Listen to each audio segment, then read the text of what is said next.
जल कष्ट न संभाली पारी राज रास्ता रे गजराज प्रचंड खरा जोगु दिनकु दिन स्थिति असंभाळ हेबाकु लागिलाणी। जंगल रे वन्य जंतु एबे गाँ मुहां हेबा देखा गलाणी, जहाँ फल आज उत्तर घुमुसुर वनखंड मुजागड़ वनांचल निकट खरियाकुड़ा जंगल में 22 टिकिया हाथीपल रास्ता पार हेबार देखा जाउछि।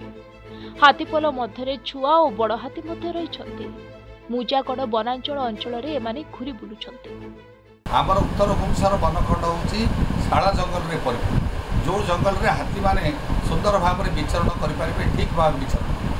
किंतु एबे 15-20 दिन है देखा जाउछि जे जलर प्रबल अभाव हेतु मुजागड़ वनांचल आमर केन्द्रीय वनांचल इत्यादि हाथी माने ग्रामाभिमुखी होछि। जंगल विभाग स्वतंत्र भाव में योजना करिछि। आमे जहाँ शुणा पाउछु जे आमर जयमंगल ठारे जो रही आमर घाई बा जो जल संग्रह संस्था ताकू अधिक अधिक खोलिया जेसीबी नहीं जंगल विभाग चेष्टा करुच्ची एवं आमर जो विभिन्न स्थान में जंगल भितर जो रही जल संग्रह स्थली गुड़िक ताकू पुनरुद्धार करने वन विभाग तरफ स्वतंत्र व्यवस्था जारी रही। तबे हाथीपल भंजनगर फुलबाणी मुख्य रास्ता पार होउथिबा नजर को आसीछि।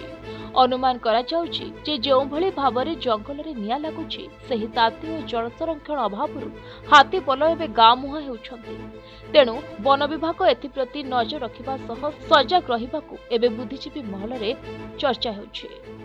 हाथी कोन वाइल्ड लाइफ जत्ते वन्य जंतु मनुष्य ठू आरंभ कर समस्त तो पानी एवं चाहते ना, पानी एत 43-44 डिग्री सेल्सियस रे जंगल तो पोड़िकी नष्ट हो जाइए, जल धारण शक्ति कमीगला आ कौन पानी ना झरु आसुनी पानी से खोजुं जो पानी अच्छे से निश्चय जीवे से पीवाई प्राणी मात्र तो पानी दरकार ना।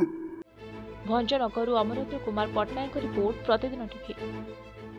ए दुख दुर्दशा केबे दूर हबो के जानी। कांग्रेस सरकार गड़िले आमर सबू दुख चली जिवो। स्वयं सहायक गोष्ठी बैंक ऋण छाड़ा हबो। महिला मानकु मासकु 2000 टंका भत्ता मिलिबो। पुणी दलित और आदिवासी महिला मानकु मासकु 3000 टंका भत्ता, मात्र 500 टंका रे गैस सिलेंडर मिलिबो।